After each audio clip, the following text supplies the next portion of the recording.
Alrighty, welcome to another episode of the Lockdown Podcast. We are going to continue to pick apart Raw and SmackDown. WrestleMania is Saturday. We are T minus 6 days from night one of WrestleMania.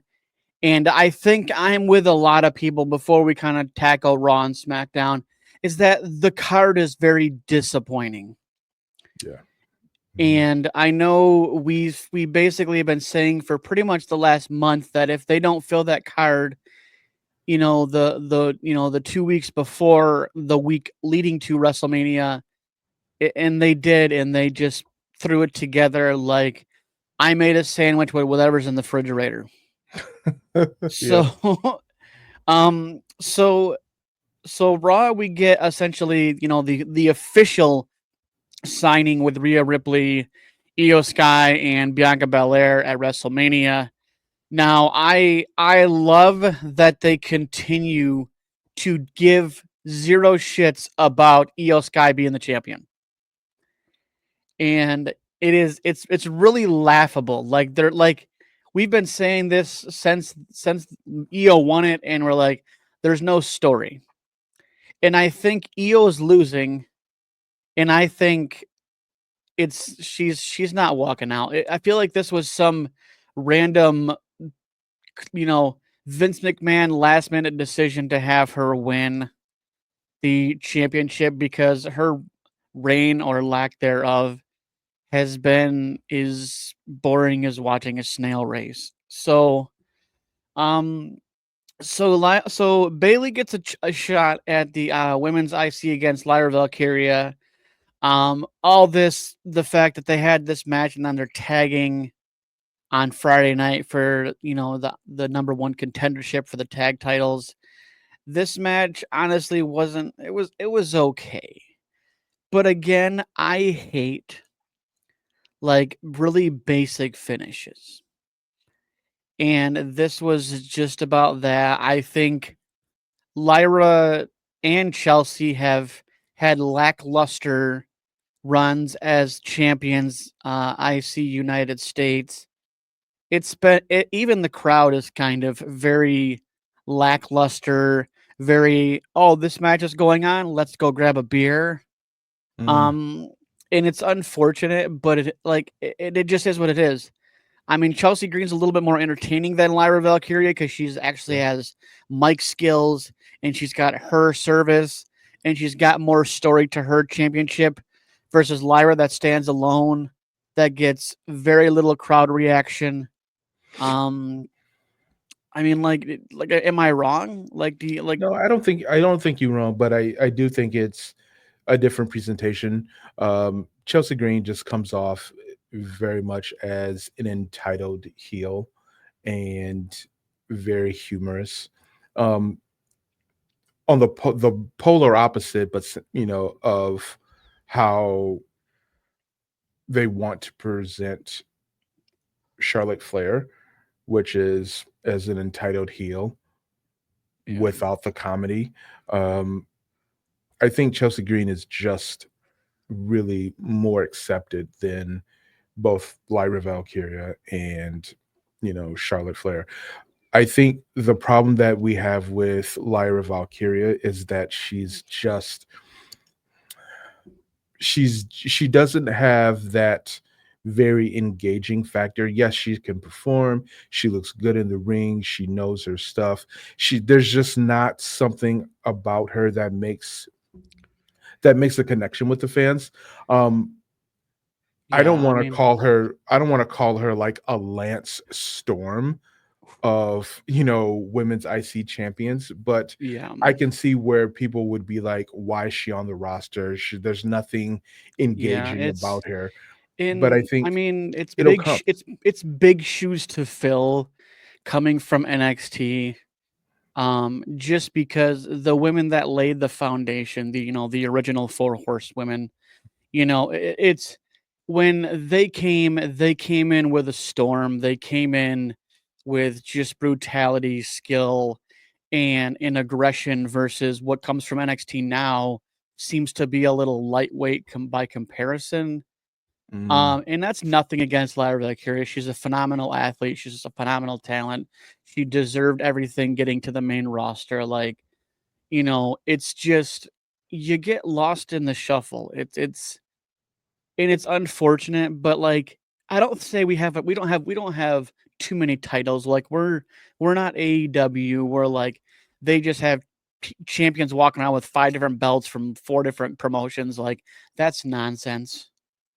Like let me like I that thing that literally bothers me to my core that like AEW talent walks around like with like four different brands and like Mm. how do you have dedication to your brand and if you're walking around with other promotions titles, like it's silly. I would say that whatever works for AEW works for them, but Yeah, for the WWE, they really want to highlight the story and the character development as yeah, opposed to how good their talents are. Because I would say that if it was a process that the WWE has would have, it might look pretty similar where, you've got the NXT and SmackDown champion holding two belts and defending them on multiple brands at the same time. You might see like a TNA champion walking around with the NXT championship. I yeah. wouldn't be surprised if it didn't look really similar to what AEW talent does. Well, I You mean, know, TNA comes into the brand, but they like NXT and TNA kind of have a good thing going right now, kind of with this back and forth between the brands having good matchups. And it basically it kind of makes, you know, NXT a little bit more relevant just because TNA I would say would be obviously above NXT, but I think it's good for the NXT stars to get that upper echelon talent level, production level being on TNA. But I think the tag titles that are just scattered about like, it's hard enough having one storyline with a wrestler and a belt and all that stuff. Like it just seems to be a little bit over the top when it comes to the excessive title holdings of AEW stars being having New Japan titles, having all this other, and it just seems a little bit chaos, and they need to worry about one brand, and you that know, is AEW. I think that it works for them and what they're doing, and I think what Yeah, WWE has in their partnerships, like with the resurgence or the relaunching of Evolve when they bought that promotion. yeah, They're spreading out to their WWE ID program, and then having those championships for their WWE ID program. There's so many different things that WWE is doing that could look like what yeah. AEW is doing. So I just Well, because it's not just because we yeah, don't see it yeah, on the and broadcast, it doesn't mean that it could not happen in WWE. It just right. It's it's something well, that and doesn't happen. yeah, yeah. It's different strokes for different folks, I guess. I Yeah, mean, pretty much. um, so speaking of strokes, but so El Grande Americano, aka Chad Gable, this is such nonsense. This is I think it's terrible TV. I think it is a waste of television time to think like it'd be no different than Hulk Hogan being Mr. America or whatever he was, wearing a mask. It's humorous, but it's just dumb. It Um, that and so yeah, cheesy comedy, to tell a story, to get people over. I think everybody kind of goes through that at some particular point with WWE, I mean where it's Chad just like, Gable's gone under like a bunch of different different. Yeah, I mean, we all remember the fiasco that Shorty G was. That was Oh, so insulting, it, but it, he stuck with it and he yeah. made it work, and that speaks of volumes to his professionalism. Yeah, Um, you I know, definitely give Chad Gable that much. I yeah, think like he's running with whatever they want to throw at him, and and I mean it's apparently he's having he's fun the with it, I first or he's guess. yeah, and he's not the first or the last that'll do that. Right. And so I mean it's I guess it's good humor. I mean, because obviously we're not dumb. It's like even the 5-year-old in front's like that's Todd Gable, like Yep. it's entertaining, and we'll take it for what that is. Yeah. Now Jay and Gunther have Mm. a moment in the ring where Jay got real, and honestly, Gunther, give this guy an Emmy because his facial expressions were very just like he was taking everything that Jay said in regards to him talking about doing it for his brother, and his family and just really, really pulling at the heartstrings of, I think, even Gunther, even if they went back and they're like, man, that was a good segment. But I think Jay meant every freaking word that he said. The promo didn't get good to me until towards the end where Jay had said something along the lines of the night before WrestleMania, blah, blah, blah. That's when the promo started getting to me. I felt a bit disconnected with the promo, not because of the crowd's reaction, but Jay was trying to remember talking points and trying to get them out in a consistent way.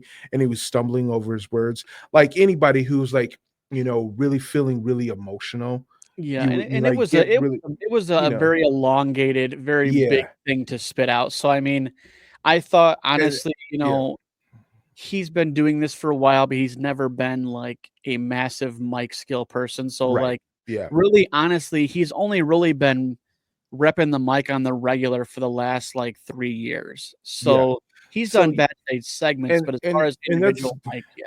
yeah, that's good to remember because I just felt that the promo is if I had to cut a promo, it would have sounded like that. It would have got good maybe towards the end, but I think I would have stumbled and had a lot of had a Yeah, some of the it's same issues.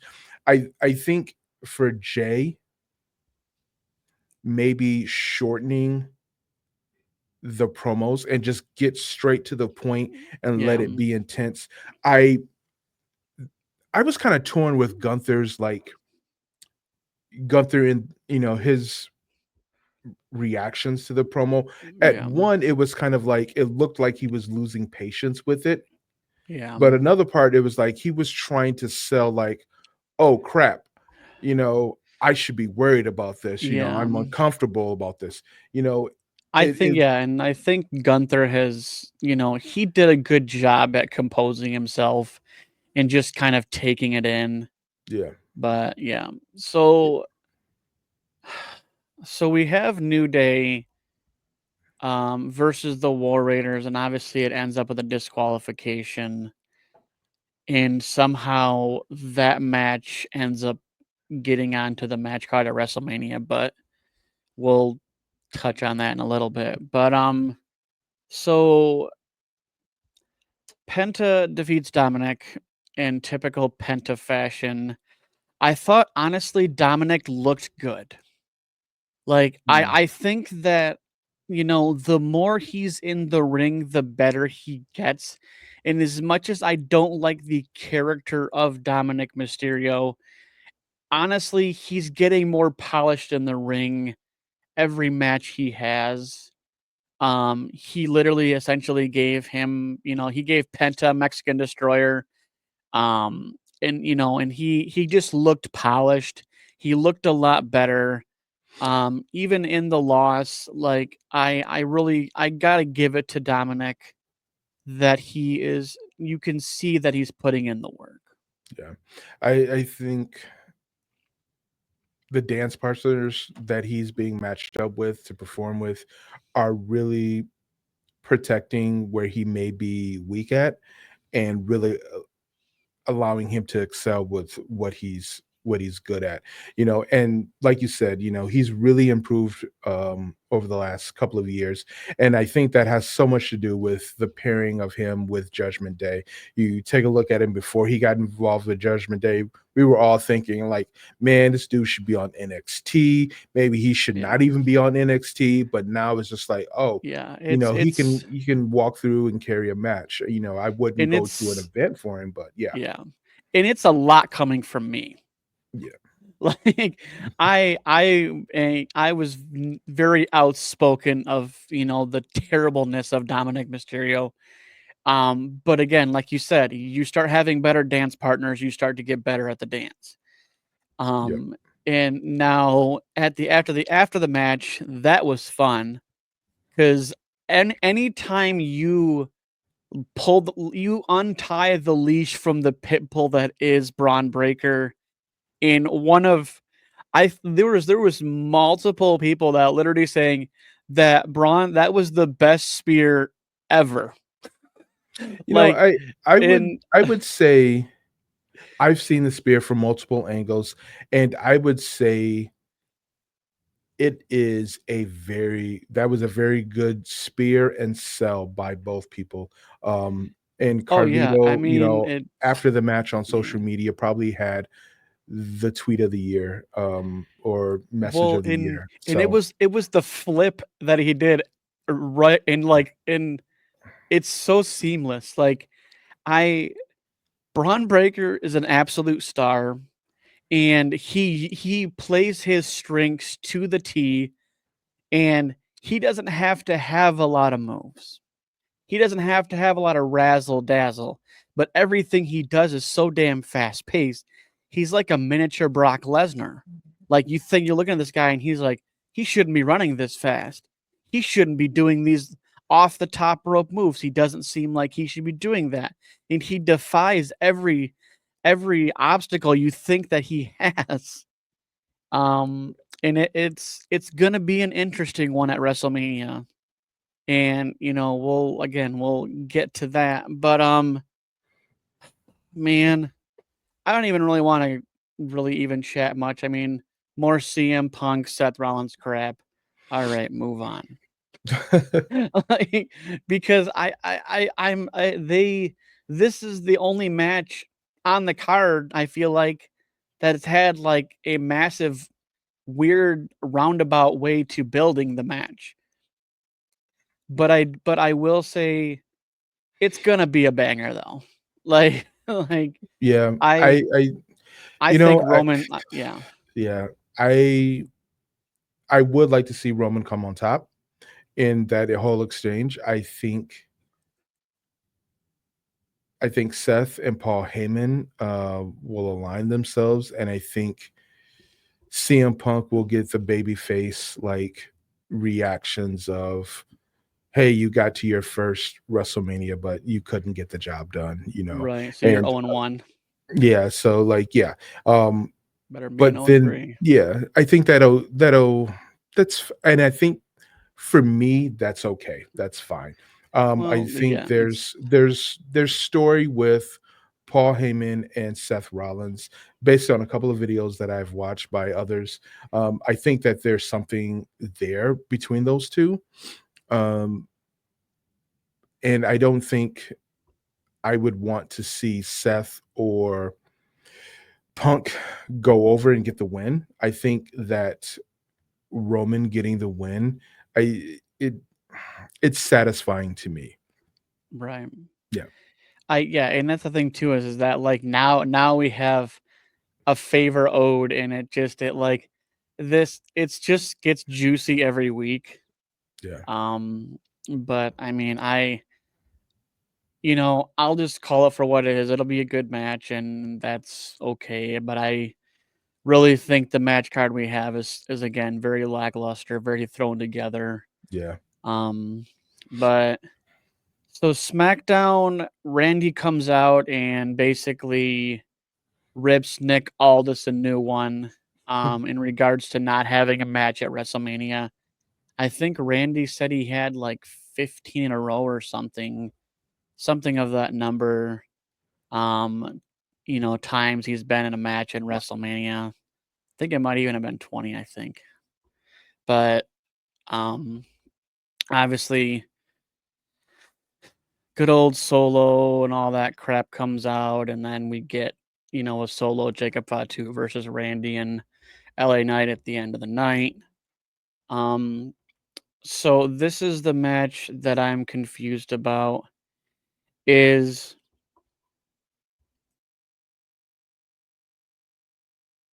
Oh man, bless me. So it's really confusing when you have a singles title holder in a match for another title.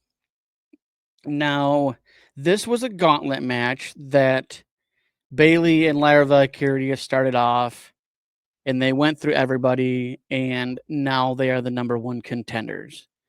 Now, it's really obnoxious. It's just dumb. It's boring.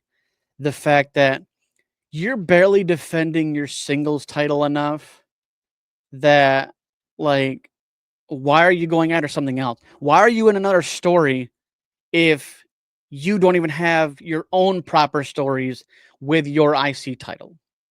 Mm. And it just it's and they could, all those women's tag teams that could have went against them, I honestly was rooting for me. I think it was Michin and BFAB. Like, Yeah. I was rallying for anybody but Bailey and Lyra. I mean, they could have put Caden Katana and Katana Chance. They could have just made it a freaking fatal 4-way for all I care. But to put a singles holder in a tag match and then have them win it right after they had a match against each other, like, I get it, it sounds cool on paper, but from a fan's perspective, it just looks stupid. And this is probably the only time I'm gonna say this in the next year, is that I hope Liv and Raquel win. Mm.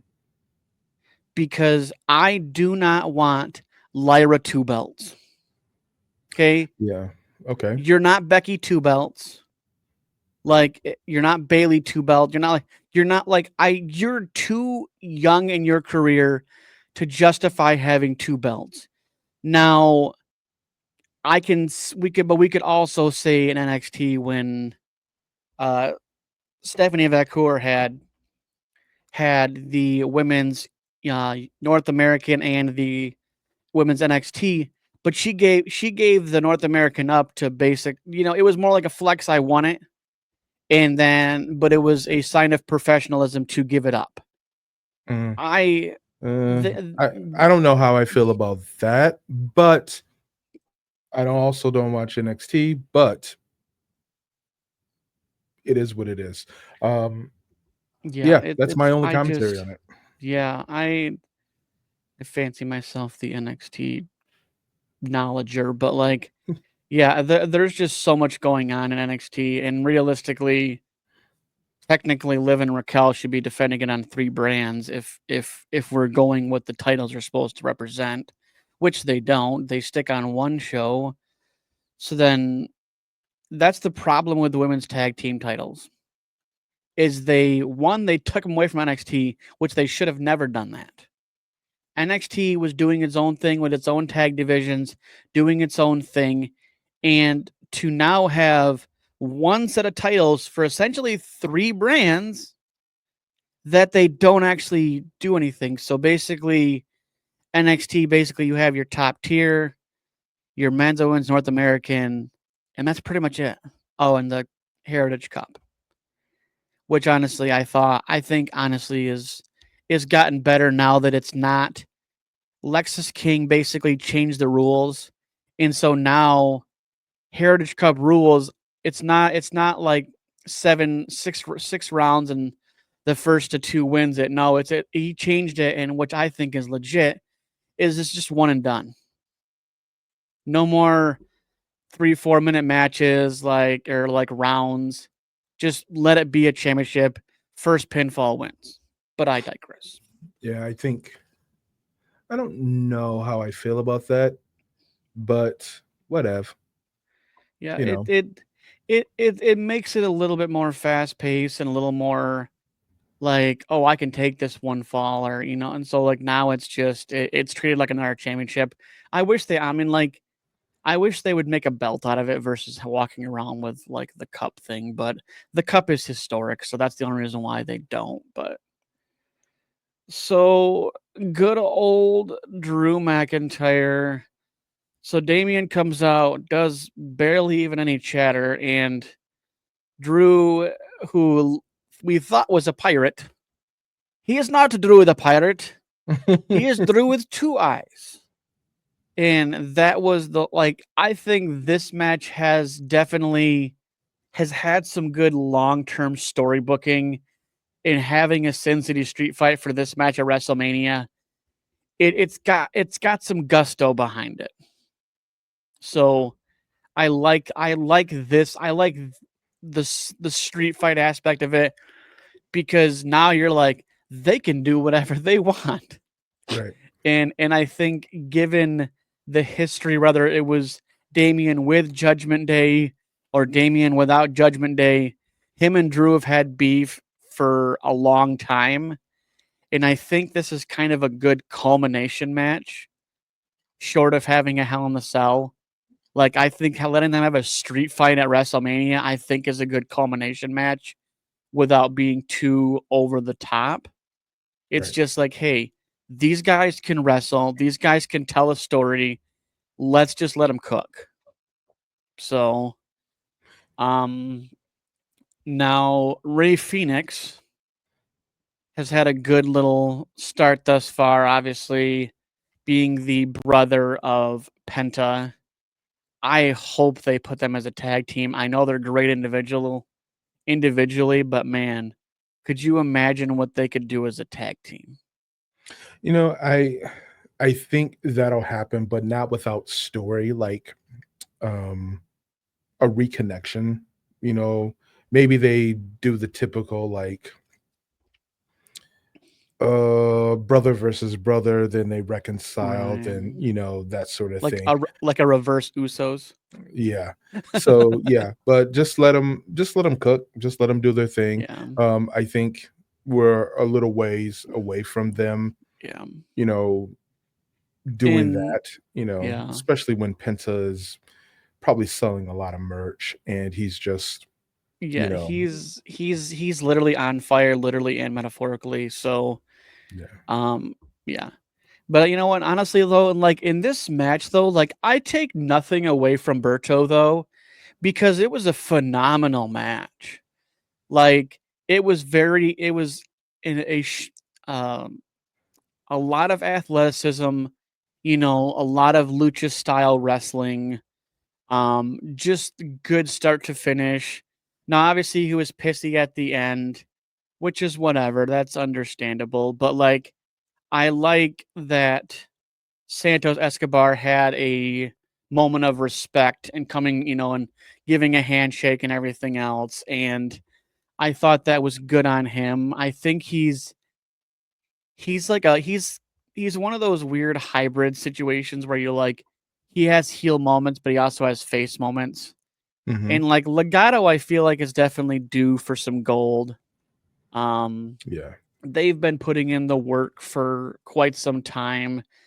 They've gone under name changes. They've gone under tag team name changes. I mean, it's. I feel like they're due.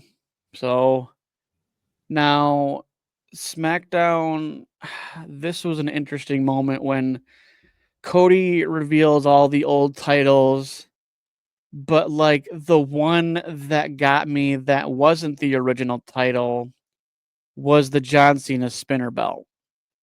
Now, if you look back at the old spinner belt in this one, they have similarities, but they very much so have differences, which kind of leads me to believe, like, John Cena's gonna retire with that belt, but no one really cares about the spinner belt, so However he goes out losing that title, he can do what he wants and take his spinner belt home. So, um, so Roxanne Perez is kind of slowly getting some TV time on the main roster, whether it was WrestleMania, a couple other matches here and there. Um, has a match with Tiffany Stratton, and can I just say, I don't care what outfit Tiffany Stratton wears. Damn. Like Simmons, man. Damn. Well done, Kaiser. You lucky SOB. But no, honestly, but the match was good. Obviously, it was a non-title match. Obviously, Tiffany won. Um, Now, earlier in the day, obviously Charlotte attacked her in the parking lot, and it was supposed to be, removed from the building or whatever else. And in typical WWE fashion, we know that doesn't ever hold water. Right. and honestly, this Charlotte Flair looks scared that her legacy is just it's at her fingertips and it's starting to get away from her. Because it seems to be every time she leaves and comes back, she has this moment where the talent that is on now, she's not as good as them. And I think the current roster and all the stars we have and all the moving parts on the women's roster is proving to us that it's moving on. And I don't think Charlotte's winning. Like I really just think that she doesn't have the pull she had before, not even with previous management, just in general. She's just not she came back, she really still looks weak. She still looks scared. She still looks like she hasn't found her footing back in the ring, and it's kind of sad. Um yeah, I mean I just think that things are getting away from her, and I think honestly, if she loses, I won't be surprised. But Yeah, I won't be surprised if she loses or wins. I would just say that this is what we're going to go with, you know. I think that there is probably more story for her as not as a champion than it is for her as a champion. I think there's more opportunities for her to really get into some really good character building, and I think that's probably what she needs is like some character building, maybe getting over all of the adversities that she's had outside of the ring and well, in the figuring out where she goes from there. in the queen gimmick is just kind of boring now. I don't You think know, I mind the queen gimmick, but I think that there's more opportunity to really develop Charlotte as a character. Um, well, and she hasn't really she came up in an era where there was just either you were the top or everybody else. yeah. And so like now that we have these secondary titles, it's not gonna diminish her career to win any of those or to be down the card. You know, she's not the draw anymore. She's not the top tier where she thought she was. You know, we've had a massive emergence of talent come to WWE from either NXT or other brands, other companies. And so we have a stacked roster. Mhm. And honestly, like NXT's roster is deep. And I'm waiting for them to come up because it's there's a wave coming. And I think that if they do the draft, we're gonna see a lot of NXT call ups. You know, I there's only like a handful of people from NXT that I think would be able to fit in. And yeah, maybe 5 people, maybe 5. Um, I would Well, say and from the it, women's side, I would say Jordan Grace and um, maybe um, Stephanie Vakor. Um, but I mean, even yeah, Roxanne Perez has obviously put her staple already. So I mean, yeah, she's already getting it. These spots.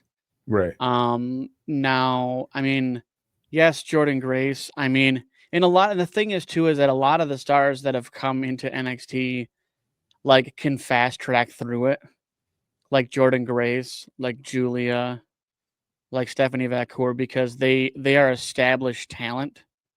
right, But and NXT was just the second to last step before the main roster. And like I've said before, is that NXT is preparation for the main roster. And much like, and this is why we've said before about Jade Cargill and everything, and needing a stepping stone before the main roster versus getting thrust on and not being as polished as the rest of the roster. I can say with certainty Jade Cargill's fine now. yeah, yeah. And it took her time, but I think we're gonna see a much different Jade Cargill at WrestleMania. Not just because the story's so deep, but because I think she's put in the work. And when you're dedicated to the business and you put in the work, it shows. Because as the fans, we are brutally honest, sometimes too honest. Sometimes I have to edit myself honest. But that's okay because they take that criticism and they're like, "Well, you're not wrong. I'm going to fix this." And even like the fact that like Triple H in the beginning of his reign as being the top dog, you know, on the management side of WWE, he listened to the fans. And so he's taking the things that the fans are saying with a little bit of validity and trying things out. I mean, we wouldn't have Cody as champion right now if it wasn't for Triple H listening to the fans. So I digress. But so we do get the match at the end of the night with Randy Orton, LA Knight, and they obviously defeat Solo Sikoa and Tama Tonga. But here comes the Samoan Werewolf.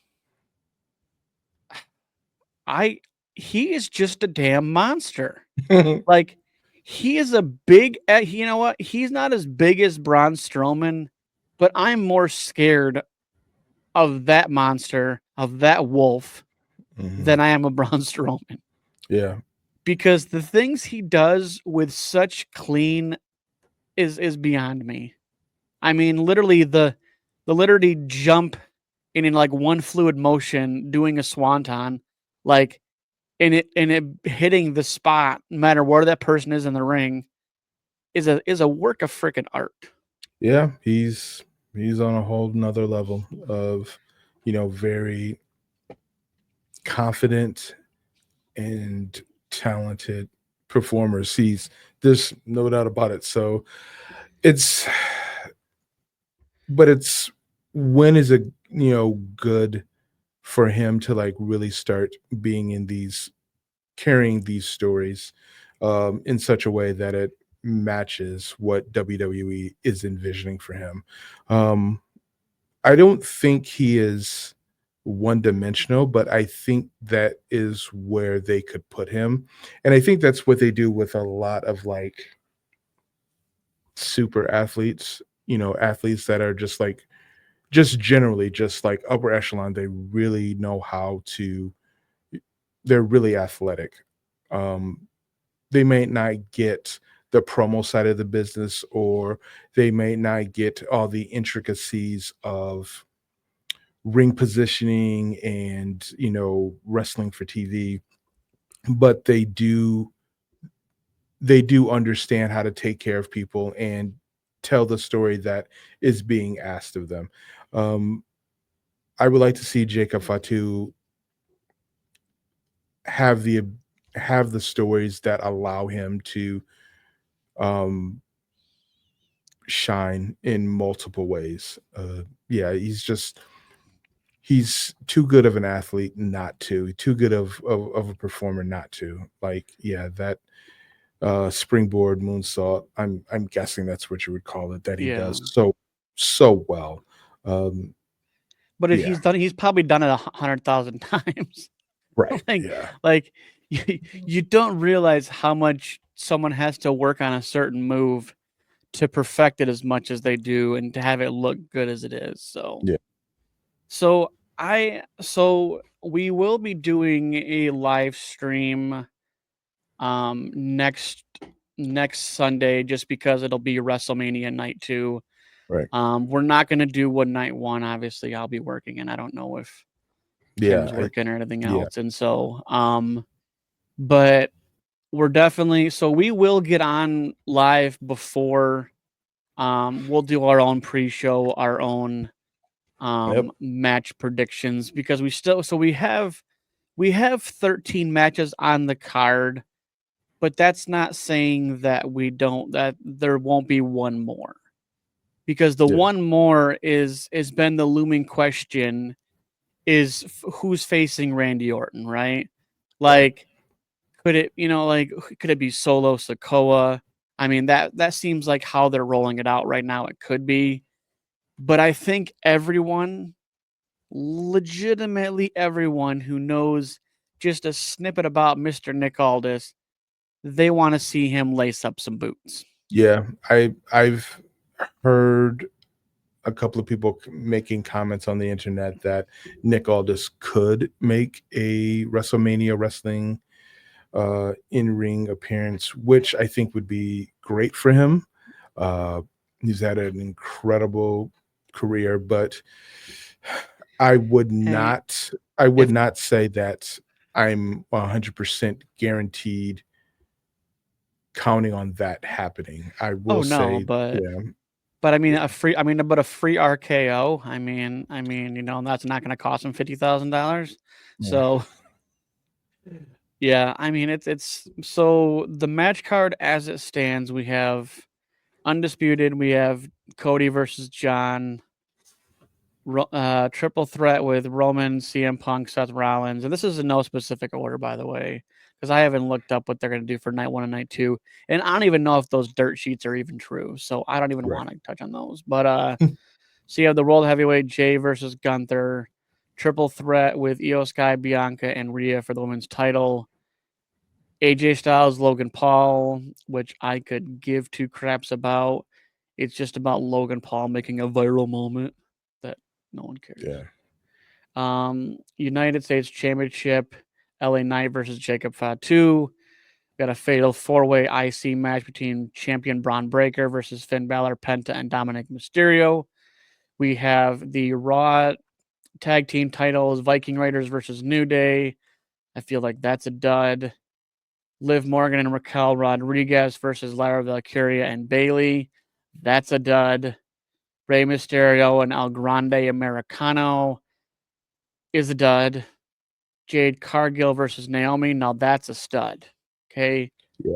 That should be I'm really, like, out of all the women's matches, this is the one I'm looking. yeah, I want the most, yep. because they should have made this a stip match. Like, Mm. they should have made this thing a street fight or a no DQ or whatever, Maybe because it's an unsanctioned match, you know. I don't think they're gonna give it that tagline. It doesn't Yeah. have as But much as I the Sammy and Kevin did, but yeah, but and then and I would yeah, and still then think, I don't know if those 2 could pull off you know, a similar match to Sammy and Kevin, but calling it, you know, an unsanctioned match could be a draw. Could help build Yeah, to that. But, you know, yeah, we are getting the match. So yeah, yeah. let's, So then you have Damian Priest and Drew McIntyre in a street fight, which that could like be I good. really like we talked about beforehand is that I think honestly the matches we want to see could be one card and be done because I'm sick of them throwing things together. Mhm. Because again, with like the whole women's IC thing and being in a match but not with your actual title, I think that's a waste of TV time, a waste of production for or to have somebody else have that spot that's not a champion. And they need to they're slowly getting into the groove with these women's secondary titles, but I still feel like they're not there because we're still sitting with the original owners Yeah. and we haven't had anything change hands. They've had maybe 2 or 3 matches apiece for the titles, and they were like C plus, B minus at best level matches. It's unfortunate, but that's how the cookie crumbles, and that's yeah. So we don't have the men's SmackDown. We have that defended on Friday before, and I think that's a little bit silly. Mhm. I realistically think they can have the Liv Raquel thing be on Friday Night SmackDown and have the Street Profits versus someone else on WrestleMania. I just these store like the whole Liv and Raquel being, oh, we're the first time, 3 time, whatever. And like how many times have they even been held by anybody? Like Yeah. cool beans, you're like way to go. Raquel is the lackey to Liv Morgan, who's But like that usually is like the billing, like, or the story or pairing rather, where they like take the big strong person and put them up against, pair them yeah. up with like, the short person and make them the, Yeah, I mean they did the but same thing with Tiffany and yeah. Nia Jax. It's just a consistent recipe they continue to use, but um I think we can honestly put a pin in this. Honestly, I think definitely next Sunday. I say we'll probably live stream probably at I think WrestleMania starts at 7, I think. I have to Find double out. check that. Yeah. But and we'll definitely go on it, probably a half an hour before. I think the kickoff show is at like some god awful early time. Yeah. I think they said that WrestleMania between the pre-show, the show, and the after show is like 18 hours and 2 days. That's obnoxiously long. Yeah, very much so. Like it's crazy enough that we have and when they extended the pre-show another hour, I'm like, dude, like you can only give There's so much analyst, dude. yeah, yeah, there's no, we don't need that. We No. don't need it. No, And there's like no they don't even need they can televise the after thing like on YouTube or something or whatever. I right. just I just think they're packing too much and expecting too much from certain commentators. I mean, I'm all for all for like Biggie being on the panel, the pre-show and stuff like that, and analyzing Yeah. matches and maybe having a little bit of drama during the pre-show, but like they just keep on adding time to it. And I'm like, dude, like a half hour would be acceptable. Like, go down the panel, talk about what matches you want to see, and Yeah. then you can talk about who you want to win and why, and and Yeah. and have everybody pick a different match, and they can analyze it for 5-6 minutes and be done with it. We don't need that much time. Yeah, I think a 2-hour pre-show is great because you can recap what's transpired since the last WrestleMania, see how we've gotten through here, especially with the big name matches. Some of those matches, you just put together like in a couple of weeks. So, yeah, I could see a 2-hour max pre-show, even if you Yeah, had a match on the pre-show to warm yeah, people up, yeah, yeah, let's, yeah. They we and can do that as well. they usually share like video packages of Yeah. the build up to the matches, which is fine. But it's getting to be too much sometimes. But we'll definitely see what happens tomorrow. We'll see what happens Friday. And definitely because night one, that main event, I don't have much investment, and I'll probably literally watch it at like 3, 4 in the morning when I'm done doing lifts. So Yeah. and I'll probably fast forward through stuff. I'll probably but we will definitely be here to watch. We'll do a live stream on Sunday, probably around 6:30. Hopefully Tim can be there. Because the three-piece is always nice. Yeah. So, not that we don't love our two-piece sets sometimes, but it is fun having a full house. So, Yeah, definitely. hopefully everything's going kosher with Tim. I know he started a new job, so he's working a lot. So it happens. It does, definitely. But we'll put a pin in this, and we'll definitely see you guys Sunday night. This is the Lockdown Podcast. Peace.